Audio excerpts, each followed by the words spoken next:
हनुमान जी महाराज विभीषण जी के बताए हुए मार्ग से युक्तियों से जा रहे थे, तभी उन्होंने क्या देखा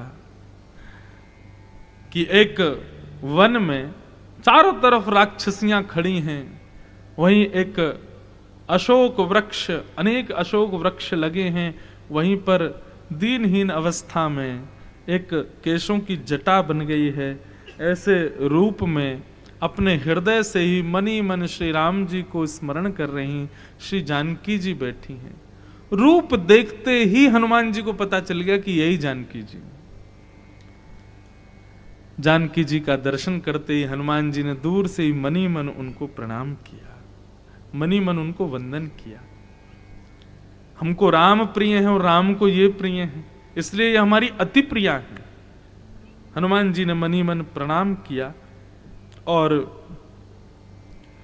श्री जानकी जी अपने दोनों घुटने को इस प्रकार से करके, सर नीचे करके, और रुदन तो क्या ही करें, कितने दिनों से रुदन, अब तो अश्रु भी नहीं है, लेकिन केवल अपने हृदय के भाव से ही विभोर होकर के श्री राघव जी को याद कर रहे हैं। हनुमान जी सूक्ष्म रूप धारण करके ऊपर वृक्ष के ऊपर जाकर के विराजमान हो गए। थोड़ा परिस्थिति समझे, यूं ही नहीं सीधे कूद पड़े यहीं पे, थोड़ा परिस्थिति जाने, स्थिति कैसी, तब नीचे आवेंगे।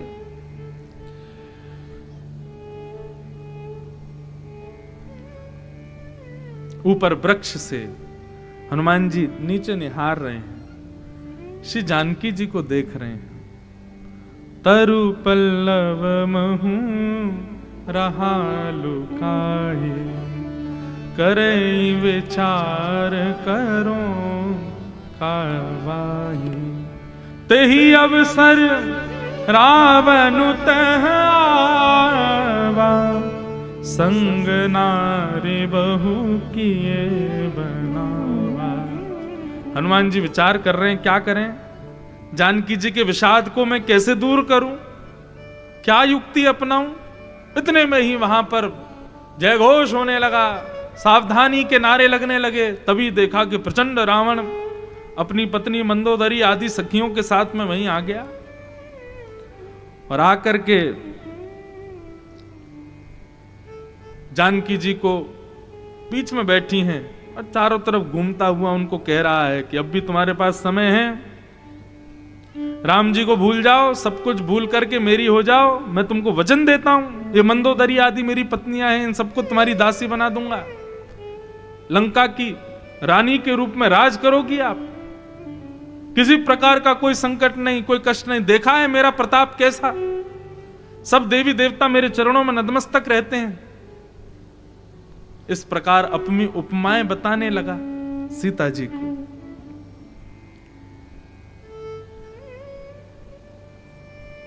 जानकी जी जैसे ही श्री राघव के विषय में कुछ कहता है, रावण सुनती हैं तो मन ही मन विचार करती हैं। देखो भक्ति स्वरूपा हैं श्री जानकी जी, वो चाहती हैं कि इसका भी अनहित ना हो, ये भी सुधर जाए, कैसे भी करके मान जाए और छोड़े।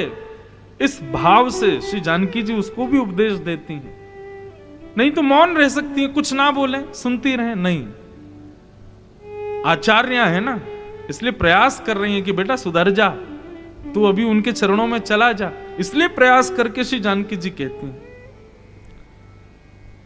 सुन 10 मुख खद्योत प्रकाशा, कबहु की नलिन करई विकासा।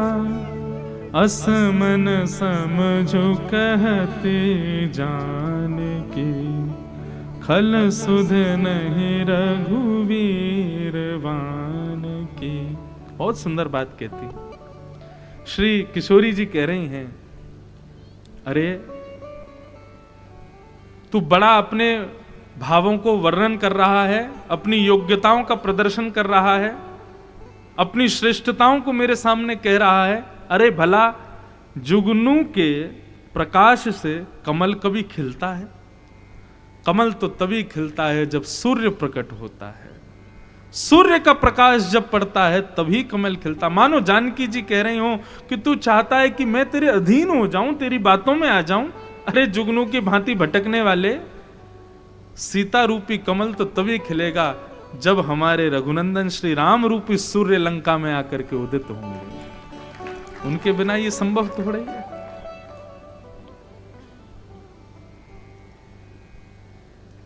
सीता जी ने खूब समझाया, रावण को खूब सुनाने लगी। रावण क्रोध में भर गया, भर करके कहने लगा कि मैं अपने तलवार से तुम्हारा सर धड़ से अलग कर दूंगा। 1 महीने का समय दे रहा हूं, अब भी कह रहा हूं मेरे अधीन हो जाओ, मेरी बात मान लो, नहीं तो अच्छा परिणाम नहीं होगा। और ऐसा कहकर के सब राक्षसियों को कह के गया, खूब डराओ धमकाओ, कैसे भी करके इनको मनाओ मेरे लिए। और रावण वहां से प्रस्थान कर गया। अब सब राक्षसियां उनके पास जाने लगीं, लेकिन वहां पर एक राक्षसी रहती है जो कि राम अनुरागी, राम चरण स्नेह उनके हृदय में विद्यमान है। उस भाव से जाकर के श्री जानकी जी को समझा, त्रिजटा नाम राक्षसी एका, राम चरण रति निपुण विवेका। त्रिजटा नाम की एक राक्षसी है।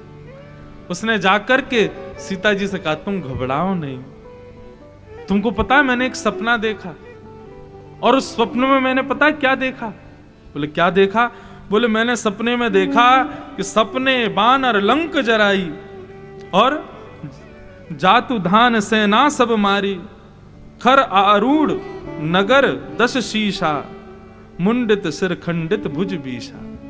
अच्छा एक बात बताऊं, ये जब भाव में पढ़ रहा था तो मेरे मन में एक भाव उत्पन्न हुआ कि हनुमान जी ऊपर बैठे बैठे सोच रहे थे ना क्या करें। अभी पीछे हमने क्या पढ़ा कि हनुमान जी क्या कह रहे हैं कि भाई सीता जी को विकल देख करके हनुमान जी सोच रहे हैं क्या करना चाहिए, कुछ पता नहीं चल रहा। तो मानो त्रिजटा ने आकर के श्री हनुमान जी को क्लू दे दिया, ये करो। स्वप्ने में क्या देखा? बोले सपने बानर लंका जराई। हनुमान जी बोले वाह ये बढ़िया है। अच्छा एक बात और यहां पर प्रकट होती है कि लंका ही क्यों जराई? थोड़ी तोड़फोड़ तो कर ही दी थी उन्होंने, अक्षय कुमार को भी मार दिया था और भी बहुत कुछ तहस नहस कर दिया, फिर उसके बाद लंका जला करके भगे। इसके पीछे बहुत सुंदर कारण हृदय में आता है कि हनुमान जी जब लंका आए ना तो लंका की सुंदरता देख करके बड़े प्रसन्न हो गए। प्रसन्न हुए तो हनुमान जी को बाद में थोड़ा सा चिंतन हुआ कि राम जी इस लंका में नहीं और मैं इस लंका को देख करके प्रसन्न हो रहा हूं, मैं इस लंका की सुंदरता की बखान कर रहा हूं। राम जी से निरायुक्त जो वस्तु है वो यदि प्रिय लगे तो उसको ऐसा कर दो कि वो दोबारा उसके प्रति कभी रति हो ही ना। हनुमान जी बोले राम जी नहीं है इस लंका में और इस लंका के प्रति मेरी रति हो गई तो इसको ऐसा करके जाऊंगा कि दोबारा इसको देखने का ही मन ना करे। तो हनुमान जी पूरी लंका जला के चले गए ताकि दोबारा कभी लंका मुझको भाए नहीं, क्योंकि राम जी यहां नहीं रहते हैं, इसलिए लंका जलाई। त्रिजटा ने बताया, बोले मैंने सपना देखा एक बानर ने आकर के लंका जरा दी और भैया तुम्हारे जो पतिदेव हैं साक्षात राम वो बड़ी सेना लेकर के यहाँ आए हैं, उन्होंने आकर के इस दशानन को मार दिया है। और यहाँ तो ऐसा भी लिखा है कि दशानन जो है रावण जो है वो निर्वस्त्र होकर के गधे पे बैठ करके पूरी नगरी में घूम रहा है। इस प्रकार का मुझे स्वप्न में दर्शन हुआ है। निश्चित मानो तुम दुखी मत हो, मेरा स्वप्न अवश्य पूर्ण होगा। यह सपना मैं कहूं पुकारी, होई सत्य गए दिन चारी। त्रिजटा ने कहा मुझे निश्चित विश्वास है कि कुछ ही दिनों में यह स्वप्न अवश्य सत्य होगा। और महाराज जब अपने स्वप्न का वर्णन कर रही थी त्रिजटा कि मैंने सुना है बानर आएगा लंका जला देगा और वो ऐसे आएंगे रावण को निर्वस्त्र करके गधे पे बैठा के घुमाएंगे, इसके हाथ काट देंगे, सर काट देंगे, आदि आदि ऐसा होगा। राक्षसों को तो इस प्रकार से नष्ट कर दिया जाएगा, राक्षसियों की इस प्रकार से गति कर दी जाएगी। तो जिन राक्षसियों को रावण बोल करके गया था कि सीता जी को डराओ, त्रिजटा का स्वप्न सुन के वे ही डर गई। और वे सब डर डरा करके अपने सब आयुध छोड़ के वे भी हाथ जोड़ करके बैठ गई कि हे सीता जी, अगर आपके पतिदेव आमे और लंका पे अगर आक्रमण हो, हमको बचा लेना आप, क्योंकि हमारी गति कहीं ऐसी ना हो जैसी त्रिजटा बता रही है। तो बल्कि इस भाव को सुनकर के सब भयभीत और हो गई।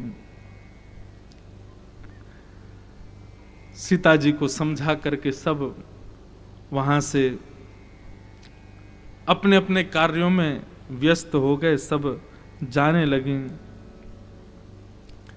लेकिन थोड़ी देर का विलाप शांत हुआ त्रिजटा की बात सुनकर के, लेकिन जैसे त्रिजटा दूर गई, हमारी जानकी जी पुनः वियोग में आ गई। हनुमान जी विचार करने लगे क्या करें, ये इतना विरह मुझसे जानकी जी का देखा नहीं जाता। तब करि कर कपिकृरी हृदय विचार दीनी, मुद्रिका डारी तब जनु अशोक अंगार दीन, हरस उठे कर गहे। तभी एक मुद्रिका जो राम जी ने अपनी प्रदान की थी, हनुमान जी ने वो ऊपर से नीचे किशोरी जी की गोद में डाल दी। तब देखी मुद्रिका मनोहर, तब देखी मुद्रिका मनोहर, राम नाम अंकित अति सुंदर, राम नाम अंकित अति सुंदर, चकित चितव मुद्री पहचानी,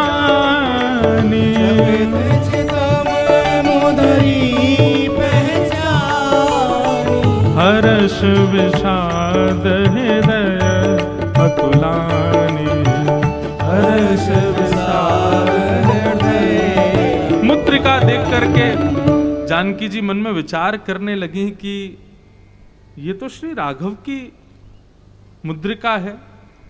देख करके अत्यंत प्रसन्न भी हो गई, लेकिन मन में विचार करने लगे कहीं ऐसा तो नहीं कि ये मायावी रावण ने कहीं माया से ये मैं कहीं प्रसन्न हो जाऊं, मेरा विषाद दूर हो जाए, इसलिए इसको प्रकट कर दिया। लेकिन रावण प्रकट करेगा तो श्री राम नाम अंकित क्यों होगी? इस प्रकार से मनी मन चिंतित होने लगी श्री जानकी जी। फिर मन में भाव यह भी आया कि राम जी की जो मुद्रिका है उसको कोई और कलाकृति से या माया से ऐसा बिल्कुल जैसा है वैसा बना नहीं सकता है। ये मुद्रिका आई कहां से यहां पर? मन में चिंतित हुई, थोड़ा विचार करने लगी कैसे हुआ। तभी ऊपर वृक्ष पर बैठे हुए श्री हनुमान जी महाराज ने रामचंद्र गुणवर ने लागा, सुनत ही सीता कर दुख भागा। श्री रघुनाथ जी के मंगल चरित्र का धीमे धीमे गायन करना श्री हनुमान जी ने प्रारंभ किया। और जैसे हनुमान जी ने गाना प्रारंभ किया, नीचे बैठी हुई विषाद युक्त श्री जानकी जी के नेत्र बंद हो गए, मंत्र मुग्ध हो गई, विषाद दूर हो गया। श्री राम जी के मंगल चरित्र को सुनकर के अति आनंदित हो गई। लगी सुने श्रवण मन लाई, आदि हुते सब कथा सुनाई। राम जी के जन्म से लेकर के संपूर्ण कथाओं को सुनाने लगे। सुन करके आनंदित हो गए। तब कथामृतम तप्त जीवनम, कवि भीरेडितम कल्मषापहम। और गोपियां कहती हैं श्रवण मंगलम श्रीमदाततम भुवि गृह्णन्ति ते भूरिदा जना। बंधुओं, कथा हमको सहज में सुनने को मिल जाती है, इसलिए हम कई बार उसकी योग्यता नहीं जान पाते। कथा साधारण नहीं है बंधु। अब आप ये विचार करो, हनुमान जी इतनी देर से यही विचार कर रहे हैं कि मैं जानकी जी के विषाद को दूर कैसे करूं। तब हनुमान जी को एक ही औषधि समझ आती है और वो है कथा। वहां गोपियां जब कृष्ण विरह आतुर होती हैं तो वो भी यही कहती हैं, बोले कोई बात नहीं कन्हैया, तो जानो तो तू चलो जा, हम तो तेरे कथा के सहारे जीवित रह लेंगे। मैं अपनी कथाओं में कहा करता हूं, कथा में और प्रत्यक्ष दर्शन में अंतर क्या है। मैंने शायद प्रथम दूसरे दिन कथा में कहा भी था कि श्री हनुमान जी महाराज गोलोक धाम जाना स्वीकार कर देते हैं कि मैं पृथ्वी पर ही रहूंगा। क्यों? क्योंकि गोलोक धाम में नाथ आपकी कथा नहीं है। जहां आप प्रत्यक्ष होते हो वहां आपकी कथा सुनने का कोई औचित्य भी नहीं है। नाथ आप जहां प्रत्यक्ष होते हो वहां केवल आंखों को दिखते हो, लेकिन जहां आप प्रत्यक्ष नहीं होते वहां आपकी कथा होती है, और जब कथा होती है तो आप रोम रोम को दिखाई देते हैं। वो जो सुख मिलता है उसके आगे कुछ नहीं है।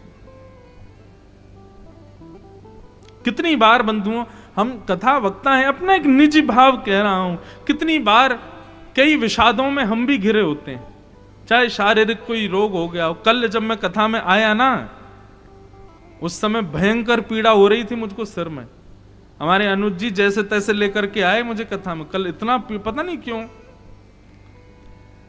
पर यहां आकर के जैसे बैठ करके कथा कहना प्रारंभ किया, भूल गए क्या हो रहा था, विस्मृति हो गई क्या हो रहा था।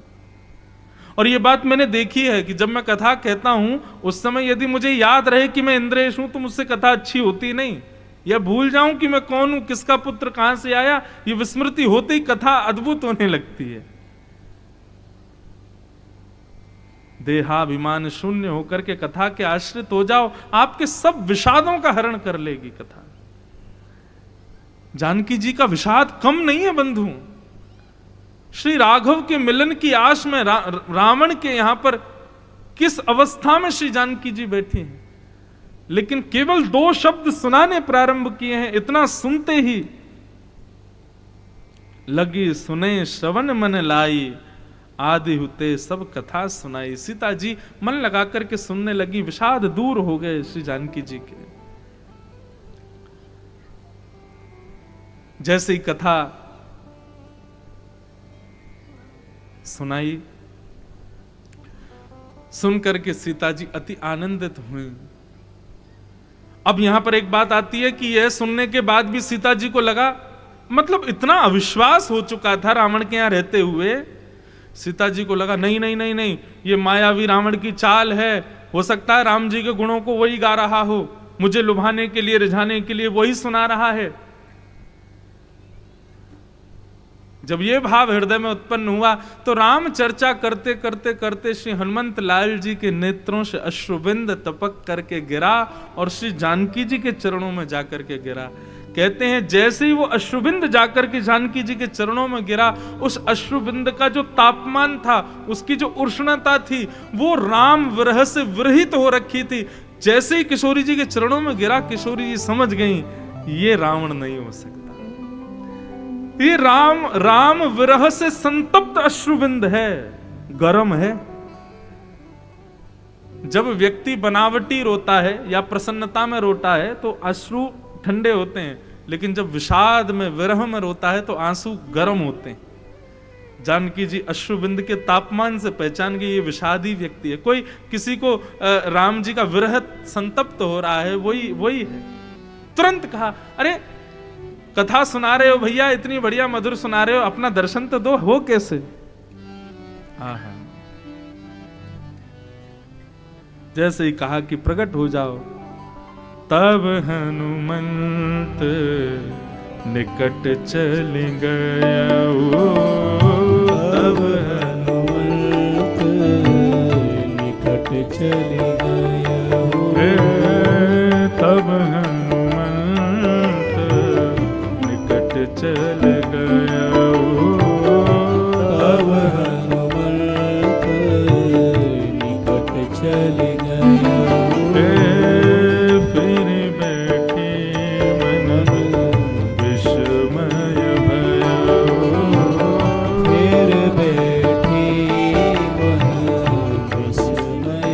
तब अपना परिचय दिया, राम दूत में मातु जान की, राम दूत में मातु जान की, राम दूत में मातु जान की, राम दूत में मातु जान की, सत्य शपथ करो निधान के, सत्य शपथ करूं निधान ओ के, सत्य शपथ करो निधान के, सत्य शपथ करूं निधान के। हनुमान जी महाराज नन्हे से बनके और श्री जानकी जी के सन्मुख प्रकट हो गए।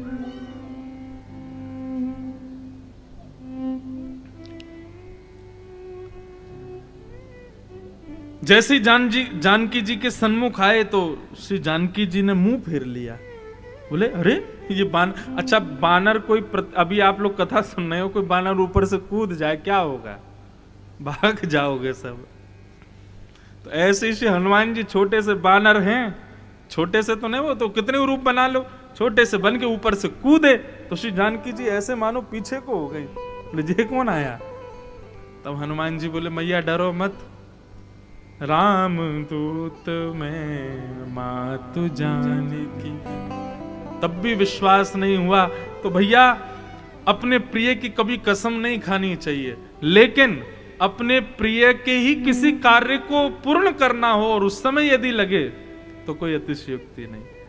हनुमान जी ने कसम खा करके कहा सत्य शपथ करूं ना निधान, मैं रामदूत हूं मां, मैं सत्य शपथ राम जी की सौगंध खा के कह रहा हूं, मैं उनका दूत हूं, मैं उनका दास हूं।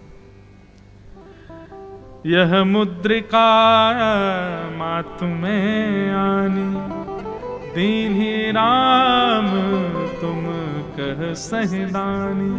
राम जी ने मुझको ये मुद्रिका दी, कहा था आपको जाकर के दे देना, मैं उनका दूत हूं, आया हूं आपके पास। सीता जी को अब भी भरोसा नहीं हो रहा, एक बार थोड़ा सा तो हो गया लेकिन फिर भी परीक्षा तो लेंगी। भाई राम जी की शपथ खा रहा है तो जरूर होगा ही, लेकिन फिर भी पूछा कि भैया तुम दूत हो और तुम्हारे जैसे बानर उनके सेवक हैं, सब मेरी खोज के लिए आ रहे हैं, ऐसा तुम बता रहे हो। वे तो आर्य हैं, नर हैं, और तुम बानरों के साथ में क्यों मेरी खोज करते हुए यहां पर आ रहे हैं। तब श्री हनुमान जी महाराज राम जी के मनोभाव को कहते हैं कि श्री मैया, राम जी हृदय के बड़े कोमल हैं, वे चाहें तो 33 कोटि देवताओं की सेना लेकर के आ सकते हैं, लेकिन हमारे सीधे स्वभाव पर प्रसन्न होकर के हमको अपना सेवक बनाया। यही तो आर्य राम जी का स्वरूप है। जानकी जी को जब विश्वास हो गया कि ये राम दूत ही हैं, तो उनसे कहा कि राम जी को मेरी याद नहीं आती, राम जी को मेरी स्मृति नहीं होती, उनको मेरा स्मरण नहीं होता, वो मेरे स्मरण में कभी व्याकुल नहीं होते। तब हनुमान जी राम जी के हृदय के समस्त भावों को श्री जानकी जी से कह रहे हैं। आहा,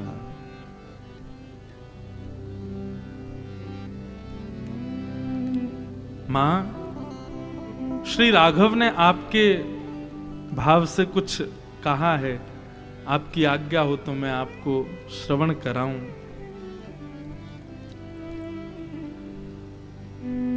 बोले बताओ। बोले श्री राम जी आपसे अत्यंत स्नेह करते हैं और वे आपके भाव के प्रति कहते हैं,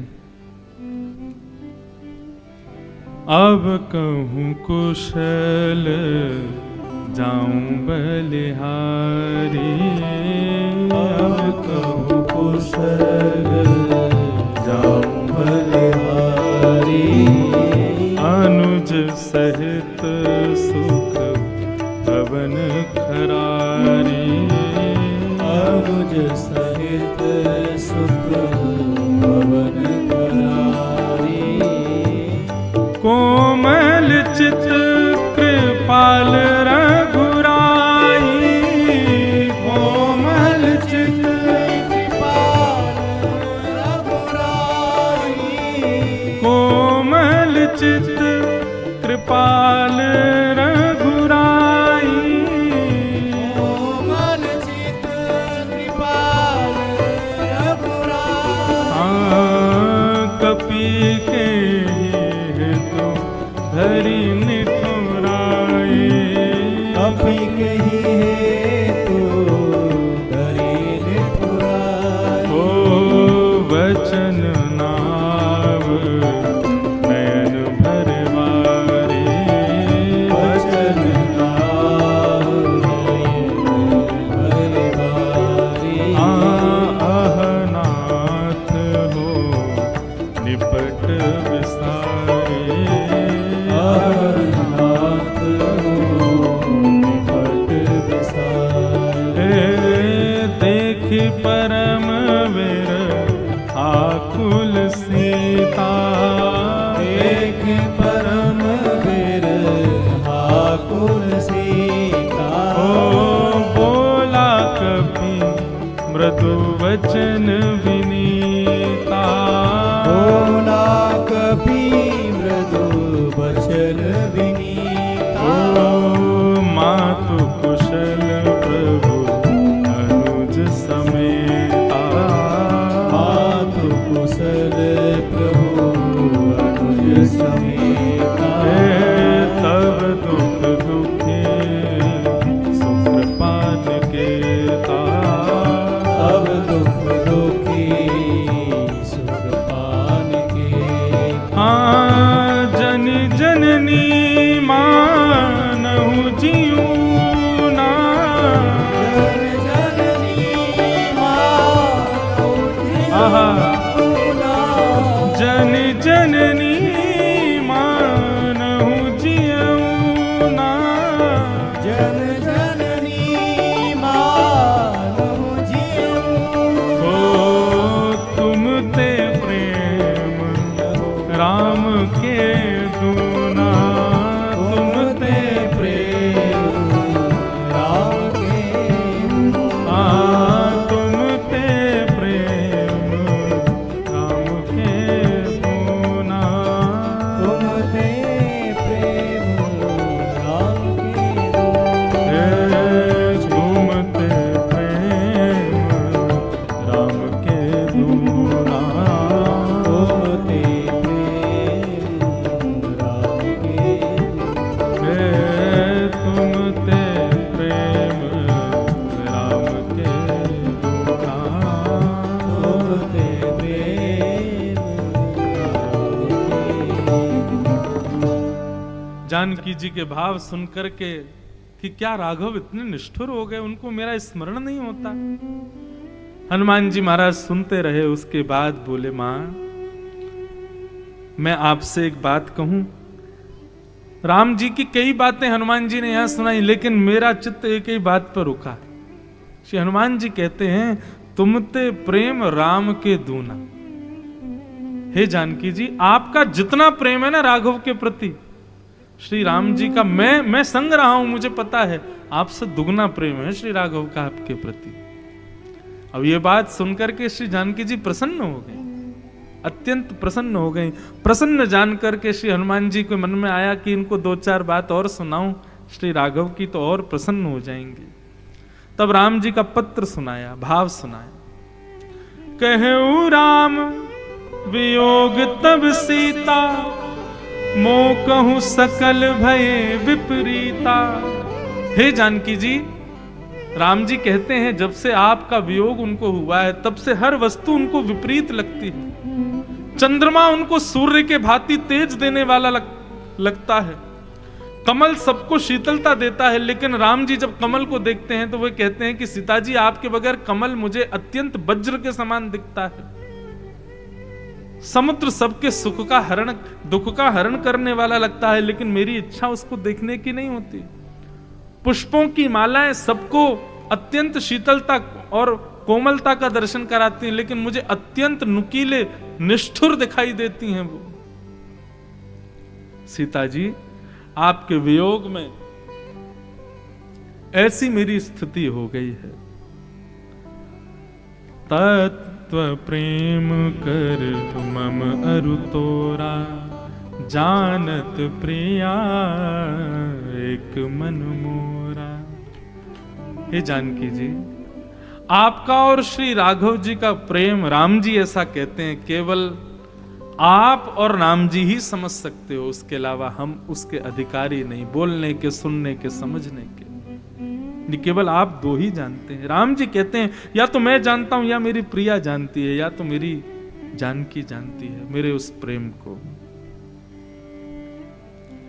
कह कपि हृदय धीर धरु माता, सुमिर राम सेवक सुख दाता। और आनहु रघुपति प्रभुताई, सुनि मम वचन तजहु कदराई। हे मां, आप हृदय में धैर्य धारण करो।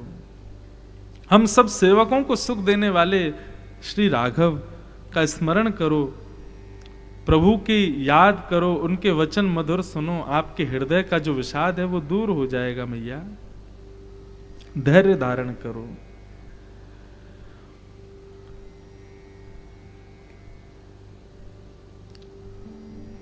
हनुमान जी के हृदय में यह भी भाव आया, मैया आप आज्ञा करो तो मैं आपको ले जा सकता हूं, मुझे बिल्कुल संकोच नहीं होगा, आप मेरी मां समान है, मैं तुरंत विशाल रूप धारण करके आपको भी यहां से लेकर के चला जाऊं। लेकिन श्री राघव की आज्ञा नहीं है मुझे, मैं नहीं चाहता कि इस लीला में विक्षेप हो उस अतिशयोक्ति के कारण, इसलिए मैया आप धीरज धारण करो। अब ही मात मैं जाऊं लवाई, प्रभु आयुष नहीं राम दुहाई। कछुक दिवस जननी धरु धीरा, कपिन सहित आए रघुवीरा। जल्दी ही सब सेना के साथ राम जी आ रहे हैं, आप थोड़ा धैर्य धारण करो, थोड़ा धीरज रखो मां, बिल्कुल चिंता मत करो।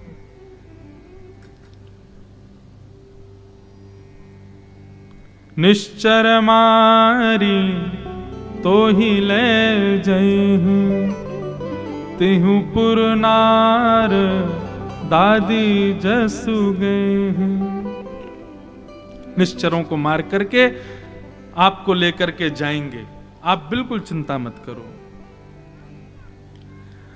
सीता जी से हनुमान जी महाराज चरणों में प्रणाम करके बोले, मैया आप बिल्कुल धीरज धारण करो, राम जी जल्दी ही पधारेंगे। हनुमान जी की बात सुनकर के श्री जानकी जी थोड़ी शांत हो गई, हृदय में धीरज हुआ। हनुमान जी बोले, मैया अब मुझे बहुत जोर से भूख लगी, आप आज्ञा करो तो मैं थोड़े बहुत फल खा लूं, यहाँ इधर उधर बड़े फल लगे हैं बहुत सुंदर सुंदर, मुझे बहुत जोर की भूख लगी है, बहुत दूर से आए हैं, आप आज्ञा करो तो हम कुछ पालें। जानकी जी की आज्ञा की प्रतीक्षा कर रहे हैं हनुमान जी।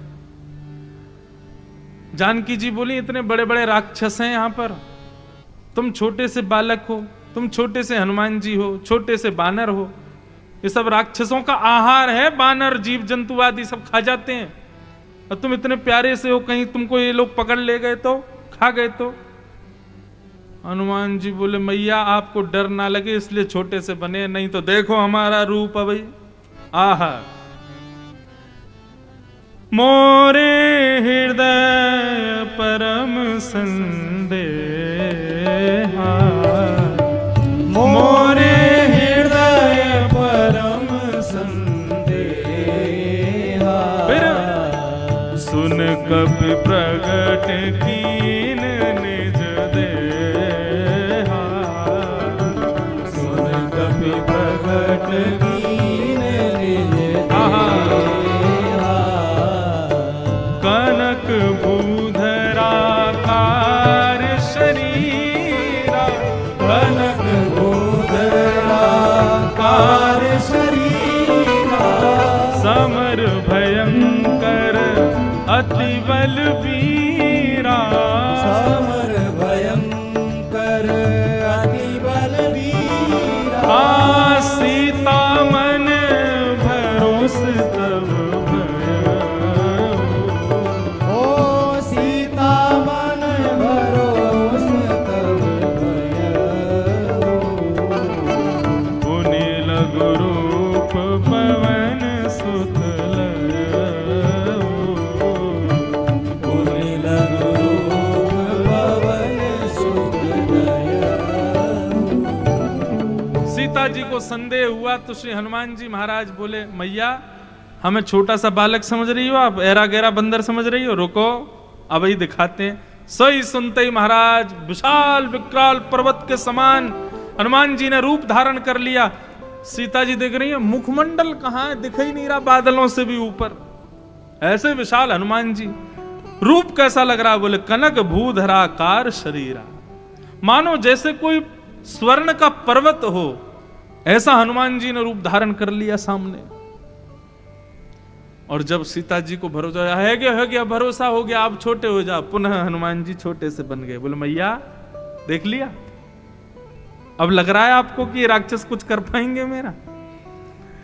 सीता जी बोली, हम जान गई आपके रूप को, मन संतोष सुनत कपिवानी, भगति प्रताप तेज बलसानी, आशीष दीन राम प्रिय जाना, हो तात बलशील निधाना। हनुमान जी को खूब आशीर्वाद दिया। अष्ट सिद्ध नौ निधि के असवर दीन, अष्ट सिद्धियों के दाता हो। श्री जानकी जी ने कृपा करके हनुमान जी को यह आशीष प्रदान किया, खूब आशीष दे करके। और जानकी जी से बोले, मैया मुँह भूख लगी है, सुनहु मात मुहे अतिशय भूखा, लागी देख सुंदर फल सूखा। ये बात जैसे ही कही तो श्री जानकी जी ने कहा, ठीक है जाओ, जा करके अब तुम कुछ फल खाओ। हनुमान जी अब फल खाने के लिए जा रहे हैं। और कैसे गए हैं? चले उनाए सिरु पेठऊ बागा, फल खाए से तरु तोरे लागा। चले उनाए सिर पेठऊ बागा, फल खाए से तरु तोरे लागा। रहे तहाँ बहु भट रखवारे, कछु मारे से कछु जाए पुकारे। रहे तहाँ बहु भट रखवारे, कछु मारे से कछु जाए पुकारे। अब हनुमान जी महाराज फल खाने के लिए जा रहे हैं। फल एक खाना है, लेकिन हनुमान जी महाराज जाकर के कूद पड़ते हैं सीधे वृक्ष के ऊपर ही। वृक्ष टूट जाता है, जड़ से सारे फल गिर जाते हैं, फिर उसमें से एक आध खाते हैं, फिर दूसरे वृक्ष पर कूदते हैं, फिर तीसरे। इस प्रकार से सब वन को उजाड़ने लगे, उठा उठा करके वृक्षों को हिला हिला करके उनमें से फल निकालें, फिर उनको खावें। इस प्रकार से जितनी सुंदर लंका थी उसको पूरी को बिगाड़ने लगे। और आशय केवल एक ही था, इसका आशय ये मत लगा राम दूत राम भक्त भक्त लोग सब बिगाड़ देते हैं सौंदर्य ना। जहां राम जी नहीं है, जिस वस्तु का राम जी से कोई संबंध नहीं, उसकी सुंदरता काय बात की। हनुमान जी ने पूरे वनों को उजाड़ दिया। महाराज उठा उठा करके वृक्षों को फेंकने लगे,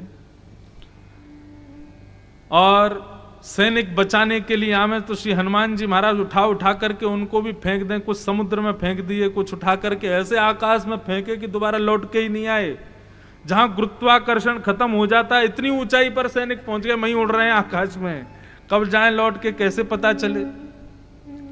सब ने जाकर के रावण से शिकायत करी, नाथ एक आवा कपि भारी, तेहि अशोक वाटिका उजाड़ी। एक भयानक एक बंदर आया है। अच्छा, एक प्रसंग मुझे याद आया। एक बार हनुमान जी ने इसी सौराष्ट्र में द्वारिका के वन भी उजाड़े थे। अच्छा, उनका नाम क्या है? हनुमान। जो मान का हनन करें वो हनुमान। प्रसंग आता है, बड़ा सुंदर है। अब सौराष्ट्र में बैठे हैं तो यहां कह सकते हैं। भगवान की अत्यंत समीप द्वारिकाधीश की 3 वस्तु रहती हैं, तीनों को अभिमान हो गया। और अभिमान ठाकुर जी को प्रिय नहीं। किस किस को अभिमान हुआ? पहला अभिमान तो हुआ श्री गरुण जी को। गरुण जी को लगा कि मेरे बिना तो ये कहीं जाते ही नहीं है, जब तक मेरी सवारी ना हो तब तक ठाकुर जी के कोई काम नहीं बनते। भगवान बोले बड़ा अभिमान कर रहा है भैया गरुण। इतने में ही दूसरा अभिमान हो गया भगवान के सुदर्शन चक्र को। बोले क्यों? बोले किसी भी राक्षस को मारना हो मेरे बिना मरता ही नहीं है, मैं ही मारता हूं सबको। जितने भी राक्षस मारे सब मैंने ही मारे। भगवान बोले अच्छा तुम भी? तीसरा अभिमान हुआ भगवान की अत्यंत प्रियसी पत्नी सत्यभामा को। और सत्यभामा को किस बात का अभिमान? कि मैं सबसे सुंदर हूं 16,108 में, मेरे आगे सुंदरता किसी की नहीं। ठाकुर जी बोले भैया अब ये मान कर रहे हैं इसलिए मुझे इनके संग ज्यादा समय रहना उचित नहीं लगा। क्या करें, रहना पड़ेगा। कैसे इनका मान दूर किया जाए? बोले मान का जो हनन करे उसको बुलाओ। हनुमान जी का स्मरण किया द्वारिकाधीश ने।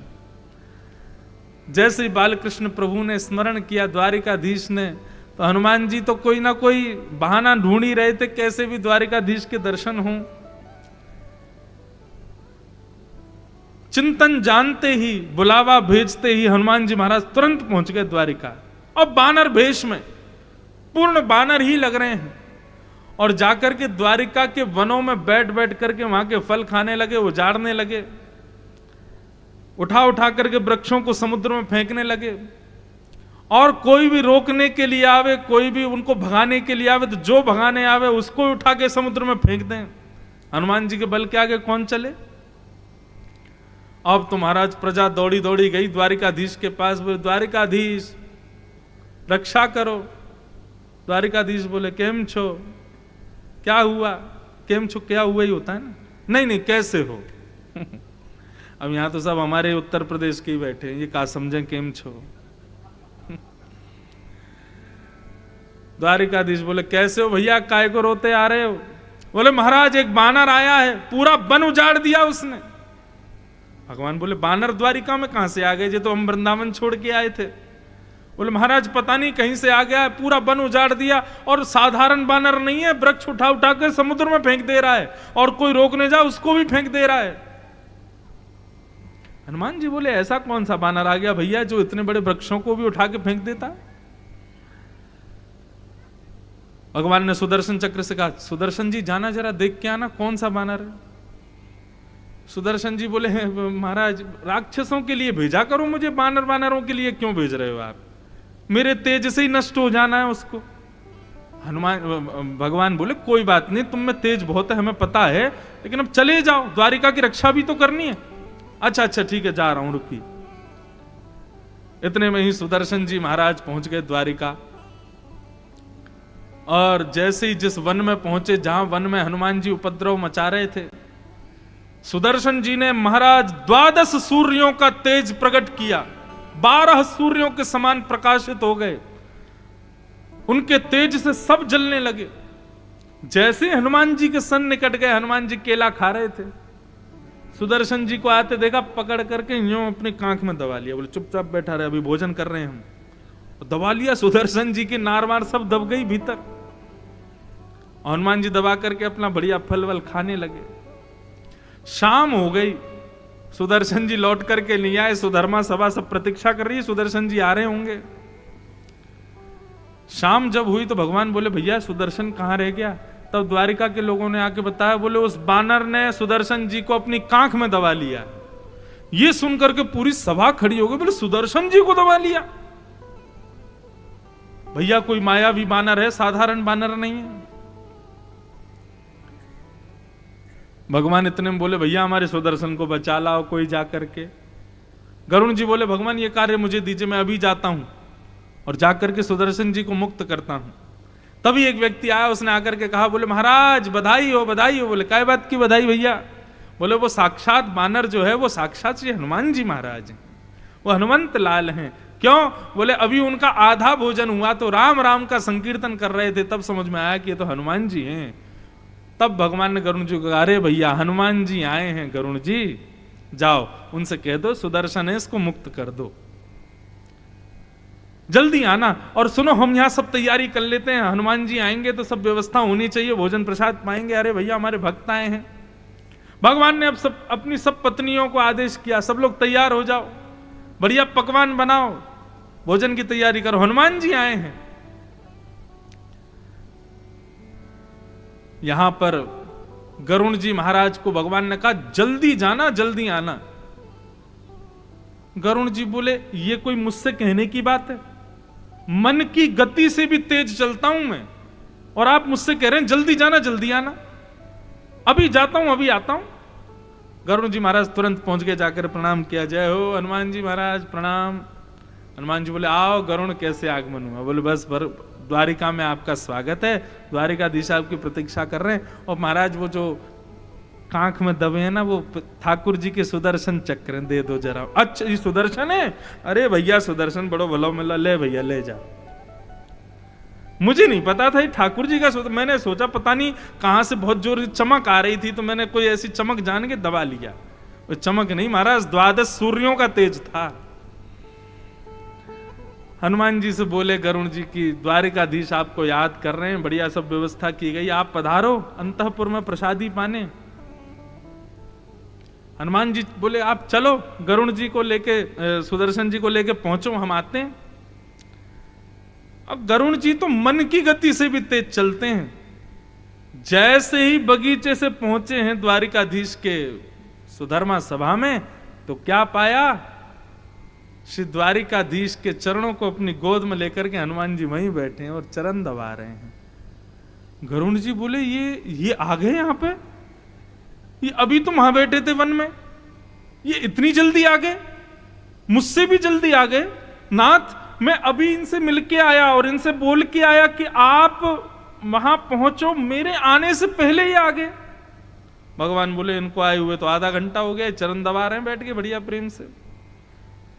गरुण जी बोले मेरा सर घूम रहा है, ये व्यक्ति है कि इंसान है, कौन है, बानर है, क्या है? ये सुदर्शन को कांख में दबा लेता है, मुझसे पहले पहुंच जाता है, ये है क्या? गरुण जी महाराज का भी अभिमान टूट गया, सुदर्शन जी का भी अभिमान टूट गया। अब रह गई थी सत्यभामा। सत्यभामा को अपने सौंदर्य का बड़ा अभिमान। भगवान जब गरुण जी को भेज दिए तो सत्यभामा के पास गए और बोले देखो देवी, हम किसी और से नहीं कहेंगे क्योंकि हमको तुमसे ही उम्मीद है। सत्यभामा बोली क्या? बोले कि आप बड़ी सुंदर हो सारी पत्नियों में हमारी में। बोले जी, लेकिन अभी जो हनुमान जी आ रहे हैं ना, उनका एक स्वभाव है। बोले क्या? बोले वो हमको दंडवत प्रणाम तभी करते हैं जब हमारे बगल में जानकी जी को देखते हैं। तो हम और किसी से तो क्या अभिलाषा करें, हम आपसे कह रहे हैं जानकी जी जैसा रूप धारण करके आना ताकि हनुमान जी दंडवत प्रणाम करें। सत्यभामा बोली जानकी जी, जानकी जी जैसे 100 ले आओगे उनको भी मूर्छित कर दूंगी, ऐसा श्रृंगार करके आऊंगी मैं। हनुमान दंडवत की तो छोड़ो, नाचने लगेगा मेरे रूप को देख करके। अभी देखो, अभी श्रृंगार करके आती हूं। भगवान बोले ठीक है। अब हनुमान जी चरण दबा रहे थे, बोले भगवान जल्दी से जानकी जी को बुलाओ ना, मुझे आपको प्रणाम करना। हनुमान जी का नियम अकेले राम जी को प्रणाम नहीं कर, जानकी जी संग आएंगे तब दंडवत प्रणाम करेंगे। वनवास के बाद ये नियम था हनुमान जी का। बोले जल्दी से नहीं बुलाओ ना जानकी जी को, हमको प्रणाम करना, हम कितनी देर के आए हुए। बोले बस आ ही रही हैं। इतने में ही सत्यभामा आई। सखियां आगे पीछे चल रही हैं, गाजे बाजे बज रहे हैं, और सत्यभामा आई और आकर के द्वारिकाधीश के बगल में आकर के बैठ गए। आकर के बैठ गए। हनुमान जी तो मंत्र मुग्ध बैठे थे, चरण ही दबा रहे थे। बहुत देर हो गई, प्रणाम किया नहीं। तो ठाकुर जी ने इशारा किया, बोले हनुमान जी प्रणाम करो, आ गई। हनुमान जी बोले ये आई हैं? बोले हाँ। प्रणाम करो। बहुत देर की बैठी बेचारी, 15-20 मिनट से बैठी है, तुम प्रणाम ही नहीं कर रहे।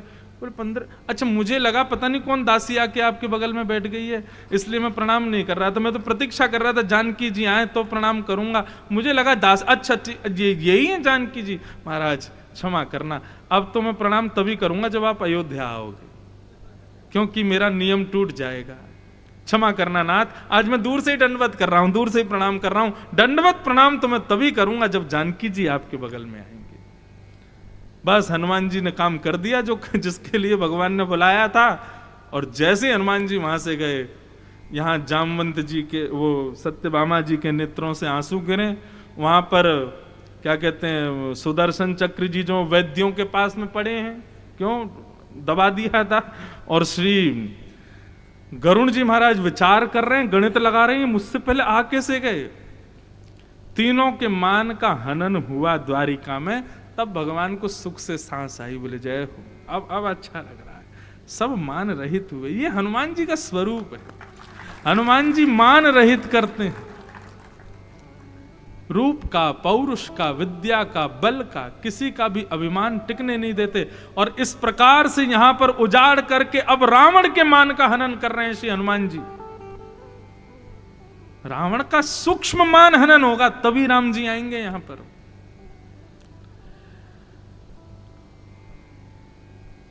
सुनी रावण पठय भट नाना, तीन ही देखु गरज्यु हनुमाना।